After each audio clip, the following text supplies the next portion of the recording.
Jangan menyibukkan diri dengan allahwi wal laib, main-main. Fayakunu dzalika khatimata a'malika qabla naumika. Khawatirnya hal itu menjadi penutup amalmu sebelum tidur. Ya. Khawatirnya hal itu menjadi penutup amal sebelum tidur. Dan siapa tahu tidur kita tuh bablas, ya. Bablas tidur terus, ya maksudnya sampai wafat. Nah, khawatirnya kalau penutup akhir hayat kita adalah aktivitas allahwi wal laib, berarti penutup amal kita itu naudzubillah min dzalik. Fa innamal a'malu bi khawatimiha, sebab penilaian terhadap seseorang itu didasarkan kepada amal terakhirnya. Ini manusia nih maksudnya. Kalau Allah menilainya ya lain lagi, tapi kalau manusia menilai didasarkan kepada amal terakhirnya apa. Amal terakhirnya apa, gitu ya. Ini ya. Oke. Jadi inilah tawaran-tawaran agenda, ya. Imam Ghazali mulai dari apa? Mulai dari habis maghrib sampai tidur ya. Dan dari tawaran ini Bapak Ibu dan juga pemirsa yang dimuliakan Allah Taala, terlihat betapa semangat Imam Ghazali rahimahullah untuk memberikan bimbingan kepada kita agar kita itu menjadi orang-orang berada di jalur hidayah, walaupun di tingkat bidayahnya, di tingkat permulaannya kita berada di jalur hidayah.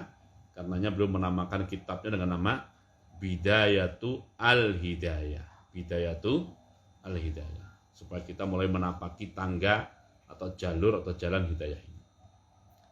Kita sambung sekarang adab an-naum, adab tidur sekarang ya. Fa idza aradta an-nauma, maka jika kamu menginginkan tidur, Imam Ghazali menawarkan adab-adab mau tidur, adab-adab yang perlu kita lakukan sebelum kita tidur,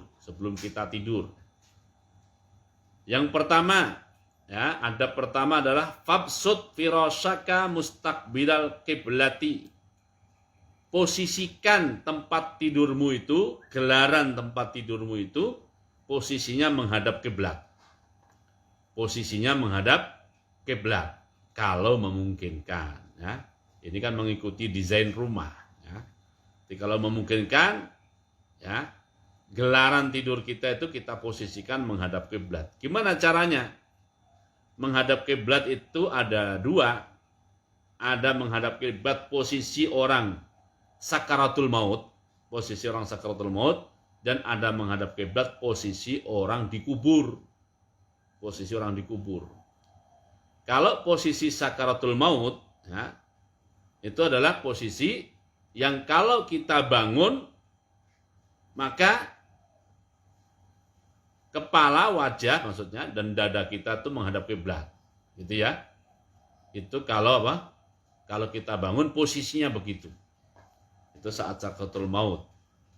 Ya. Kalau posisi orang meninggal di kuburan, itu kan ditidurkannya agak miring, maka ya berarti posisi kepala, kalau kita di Indonesia ini posisi kepala trennya adalah di utara, sementara muka dan badannya itu agak miring. Nah, itulah yang menghadap ke kiblat. Kalau tadi tren kita kalau tidur posisi kepalanya posisi di timur, berarti gitu ya. Itu posisi sakaratul maut ya. Ini penjelasan para ulama begitu ya. Jadi adab pertama begitu ya. Adab pertama tidur adalah ya, posisikan menghadap kiblat, tergantung posisi kita nih ya. Yang kedua, wanam ala yaminika. Wanam ala yaminika kama yudja'ul mayyitu fi lahdihi. Dan tidurlah. Ini kedua, berarti adab kedua.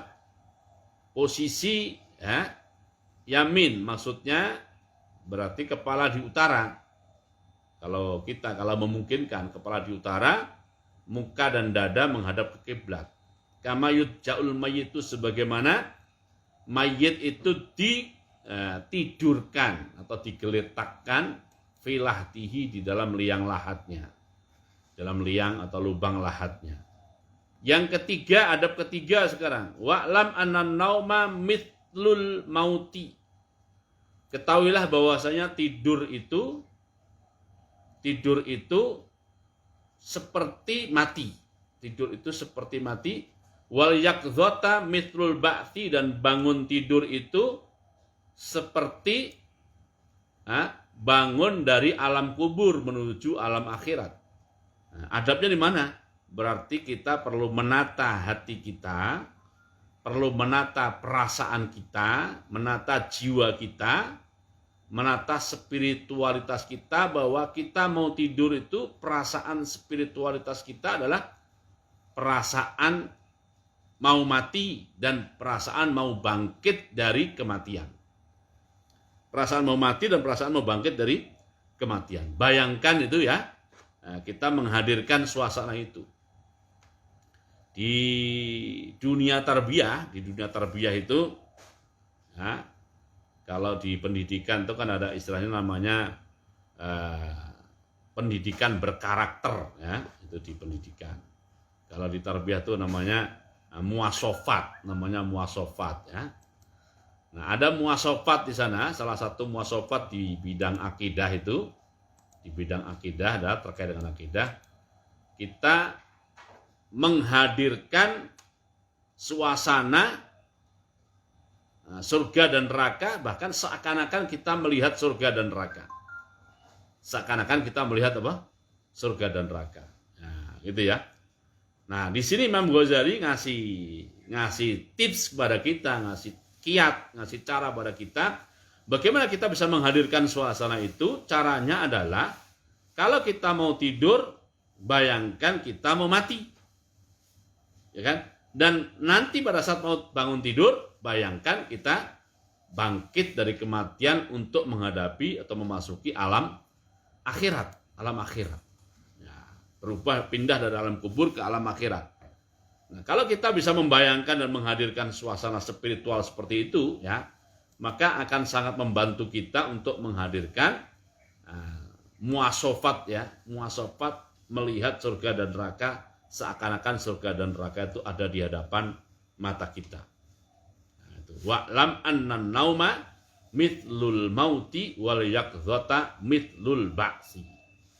Itu poin ketiga dari adab sebelum tidur. Ya. Wala'allallaha ta'ala, dan siapa tahu Allah SWT yakbidu, mencabut ruhaka, ruhmu, fi lailatika, di malam harimu itu. Mencabut ruhmu di malam harinya itu. Ini masih terkait adab berikutnya, adab ketiga ini, ya, menghadirkan suasana spiritual tadi. Untuk itulah fakun musta'iddan. Fakun musta'iddan. Jadilah kamu orang yang siap liliqaihi, untuk bertemu Allah. Untuk bertemu Allah. Siap untuk bertemu Allah. Nah, di sini ya, mulai dari wa'lam sampai siap bertemu Allah. Ini suasana spiritual sebelum tidur, dan sekaligus menjadi adab tidur, adab sebelum tidur nomor 2. Nomor 1 tadi menghadap kiblat, nomor 2 tidur ala yaminika, ya. Masih kaitannya dengan menghadap kiblat sebenarnya, tapi nggak apa-apa, kita kasih nomor sendiri. Yang ketiga, suasana spiritual, suasana batin, suasana hati, suasana ketakwaannya ini. Nah, ada ketakwaan lahiriahnya gimana supaya bisa hadir suasana kesiapan itu, adalah bi antanama ala toharotin, dengan cara tidur dalam keadaan toharoh. Tidur dalam keadaan toharoh. Ya, ini adab yang keempat. Nah, adab keempat, tidur dalam keadaan toharoh. Ya. Adab yang berikutnya kelima berarti watakuna wasiyatuka maktubatan tahta wisadatika. Ini adab yang berikutnya, nomor berikutnya. Kalau Bapak Ibu memegang versi cetak, itu tidak dikasih angka saja. Mustaqbilah tadi 1, ya. Ala yaminika 2. Wa'lam anna nauma, dan seterusnya. Mungkin dikasih kotak atau apa, ya. Nomor 3, nomor 4 bi antanama ala toharatin, supaya tahu jumlah poinnya itu ada berapa ya. Jadi kalau Bapak Ibu mau bikin PowerPoint itu, itu poin-poinnya ya. Nah, yang berikutnya ini poin kelima ini, wa takuna wasiyatuka maktubatan tahta wisadatika. Dan adalah wasiatmu itu tertulis di bawah bantalmu. Wasiatmu tertulis di bawah bantal. Siapa tahu meninggal kan? Sehingga perlu meninggalkan wasiat. Memang untuk apa wasiat? Ya barangkali kita punya hutang gitu ya. Punya hutang sehingga nanti keluarga yang ditinggalkan tahu bahwa kita punya hutang, hutangnya kepada siapa, jumlahnya berapa ya kan. Siapa tahu ada titipan orang di kita ya. Nah, ditulis dalam wasiat itu si fulan nitip ya, titipannya ada di saya itu ya kan. Siapa tahu lagi ada. Ini wasiat itu banyak kaitannya. Dan kalau undang-undang waris di Mesir, undang-undang warisan di Mesir, itu di sana ya mengharuskan orang itu untuk membuat wasiat, namanya wasiat wajibah. Wasiat apa? Wajibah. Wasiat wajib, yaitu jika terjadi kasus,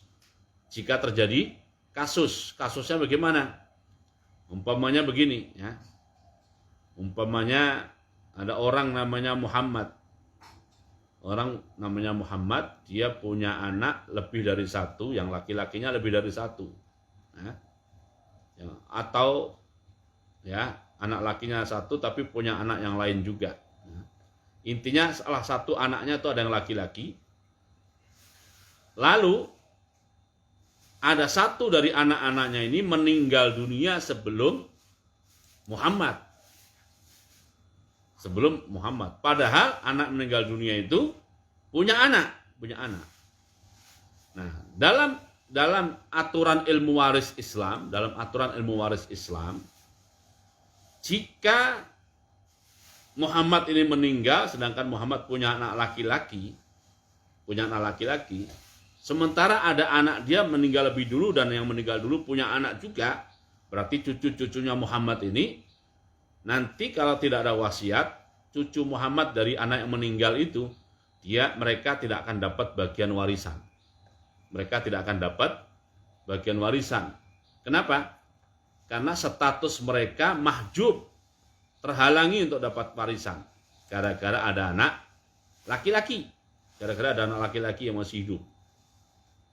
Nah, sehingga ini nanti akan menjadi masalah secara kekerabatan, itu akan jadi masalah. Jadi mereka yang cucu-cucu itu pada saat paman-paman dan bibi-bibinya bagi-bagi warisan dari kakeknya, mereka akan mengatakan gara-gara orang tua saya mati duluan, kami gigit jari, nggak dapat warisan sama sekali, ya, Nah, kasus seperti itu di undang-undang warisan di Mesir, nah, diantaranya mengharuskan harus ada wasiat wajibah. Yaitu Muhammad meninggalkan wasiat agar sebelum dibagi-bagi waris atau saat bagi-bagi waris, ya, cucunya yang dari anaknya yang sudah meninggal duluan itu tetap mendapatkan bagian walaupun bukan bagian atas nama waris, tapi bagian atas nama wasiat. Gitu ya. Nah, itu kontekstualisasi wasiat yang harus ditulis itu begitu, punya utang, punya amanat dan sebagainya, atau punya keinginan atau pengen memberi nasihat apa, ditulis di situ. Itu adab nomor 5 ya. Adab nomor 6 adalah watanama taiban anidzunubi mustaghfiran. Dan hendaklah saat tidur dalam keadaan bertaubat dari berbagai dosa, dalam keadaan memohon pengampunan kepada Allah. Tanama taiban anidzunub mustaghfiran. Jadi sebelum tidur ya. Bahkan dalam cerita di zaman Rasulullah SAW ada seorang Ansor itu sebelum tidur tuh dia mengingat semua kesalahan orang kepada dirinya. Diingat semuanya, bukan untuk diabadikan, tapi diingat satu persatu, dan satu persatu dia mengatakan untuk kesalahan si fulan kepada saya sudah saya maafkan. Si fulan kepada saya sudah saya maafkan. Si fulan kepada saya sudah saya maafkan. Satu-satu dihitung, ya, ingat, tapi semuanya dimaafkan dan benar-benar maaf dalam arti hapus, hilang dari ingatan dia. Hilang dari ingatan dia. Nah, itu adab. Itu kesalahan orang pada dia. Nah, kesalahan dirinya dia ingat juga. Dia taubat pada Allah dan memohon pengampunan kepada Allah SWT. Hari tadi itu ngapain saja, ya. Oke, ada berikutnya adalah aziman ala an la ta'uda ila maksiatin abadan. Aziman dengan bertekad kuat untuk tidak mengulangi maksiat itu selamanya. Untuk tidak mengulangi maksiat itu selamanya. Kemudian ada berikutnya lagi adalah wa'zim alal khairi li jami'in nas. Wa'zim alal khairi li jami'in nas, dan bertekadlah untuk berbuat baik kepada semua orang. Bertekadlah untuk berbuat baik kepada semua orang in ba'asakallahu azza wa jalla, jika Allah SWT masih memberi kesempatan kepadamu untuk bangun hidup lagi. Jika Allah SWT memberikan kesempatan padamu untuk bangun lagi, ya, sebelum tidur sudah punya tekad kalau kepada siapa saja akan berbuat baik. Akan berbuat baik. Ini adab-adab sebelum tidur, ya. Wa tadzakkar, dan ingatlah ada berikutnya, annaka satudja'u fil qabri kadzalika wahidan faridan, ya. Dan ingatlah bahwasanya kamu kalau mati nanti akan ditidurkan di kuburmu sendirian tanpa teman. Sendirian tanpa teman, ya. Ini lagi-lagi ada batin ini. Ada batin. Laisa ma'aka illa amaluka. Di kuburmu nanti kamu tidak punya teman siapa-siapa kecuali temanmu itu adalah amalmu. Temanmu adalah amalmu. Kalau amal kita baik, dia akan menjadi teman yang baik. Kalau amal kita buruk, dia akan menjadi teman yang buruk. Na'udzubillah min dzalik. Wala tujza illa bisa'yika, dan kamu tidak akan dibalas atau diberi balasan oleh Allah illa bisa'yika, kecuali atas dasar apa yang kamu lakukan. Kecuali atas dasar apa yang kamu lakukan. Wala tasribit nauma takallufan bitamhidil furusil wati'ati. Wala tastajrib, dan janganlah kamu memaksa datang an-nauma takalufan, memaksa datang tidur. Jadi tidur jangan dipaksakan. Nah, maksudnya begitu. Caranya gimana? Bitamhidil furusil wati'ati, dengan menggelar ya, alas tidur yang enak dan nyaman. Alas tidur yang enak dan nyaman. Kenapa? Fa innan nauma ta'tilul haya, sebab tidur itu menjadikan hidup tidak produktif. Tidur itu menjadikan hidup tidak produktif. Illa, kecuali, ya. Jadi nggak boleh memaksakan tidur kecuali, ya. Idza kanat yaqdhatuka wabalan alaika. Kecuali jika melekmu atau begadangmu ini, ya, menjadi petaka atau bencana bagi dirimu. Fanaumuka aslamu lidinika. Nah, kalau udah begitu, fanaumuka, tidurmu itu lebih memberi keselamatan bagi agamamu. Tidurmu itu lebih memberi keselamatan bagi agamamu, ya.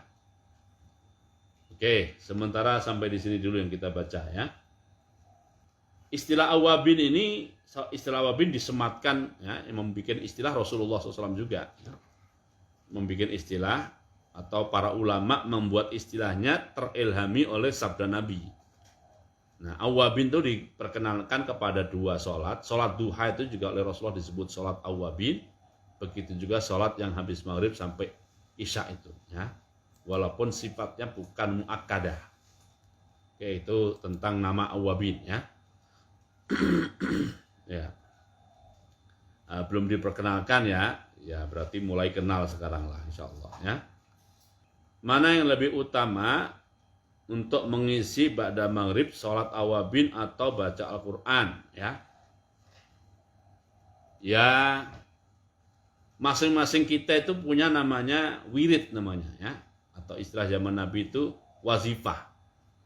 Atau istilah zaman Nabi itu namanya hizib. Masing-masing kita itu punya hizib. Apa itu hizib? Hizib itu sesuatu yang menjadi komitmen kita. Sesuatu menjadi komitmen kita. Jadi kalau kita hizib kita adalah habis maghrib baca Quran, ya sudah. Nah, itu komitmen saja dengan baca Quran itu habis maghrib sampai isya, ya. Gitu ya. Iya. Jadi hizib. Kalau itu sudah jadi hizib kita, rutin kita, keuntungannya kalau udah jadi hizib atau istilahnya wadifah atau istilahnya adalah wirid, udah jadi wirid kita. Wirid itu bukan wiridan saja ya, wirid itu sesuatu yang rutin dilakukan. Ya. Udah jadi wirid kita, maka sewaktu-waktu kita berhalangan karena faktor sakit atau karena bepergian atau karena sebab lain, itu tetap terhitung, ya, tetap terhitung kita menjalani agenda itu. Gitu ya. Tetap terhitung menjalani agenda itu. Apalagi kalau ya kita mengkodonya. Pokoknya habis maghrib biasanya baca Quran 1 juz sampai isya. Tapi karena satu dan hal lupa, nanti baru dibaca setelah isya atau baru dibaca malam-malam umpamanya. Nah, itu tetap terhitung walaupun di kita tuh nggak ada contrengannya, tapi di sisi Allah tuh contrengannya tetap ini komitmen dan konsisten dengan wiridnya. Nah, itu ya. Atau kalau wirid kita adalah sholat awabin, umpamanya dirutinkan saja. Ya, walaupun cuma 2 rakaat atau 4 rakaat gitu ya. Ulama menjelaskan bisa sampai 20 rakaat. Nah, yang penting itu konsistensi. Dan Nabi Muhammad SAW itu kan rutin qiyamul lail. Kalau ada satu hal beliau tidak melakukan sholat malam, qiyamul lail, beliau ganti di siang hari. Kalau sholat malam beliau itu kan 11. Ya, kalau diganti siang, gantinya bukan 11, gantinya 12. Ya, gantinya 12. Gitu ya. Nah, kenapa belum melakukan begitu? Supaya apa menjadi hizib beliau atau wadifah beliau atau wirid beliau itu tetap tercontreng, tidak ada bolongnya. Oke, sementara itu dulu ya. Terima kasih. Ya, kita tutup dengan doa penutup majelis dan surat Al-Asri. Subhanakallahumma bihamdika asyhadu an la ilaha illa anta astaghfiruka wa atubu ilaik. Bismillahirrahmanirrahim. Wal asri innal insana lafi khusr illa alladziina aamanu wa 'amilus shalihat wa tawashaw bil haqqi wa tawashaw bis sabr. Assalamualaikum warahmatullahi wabarakatuh.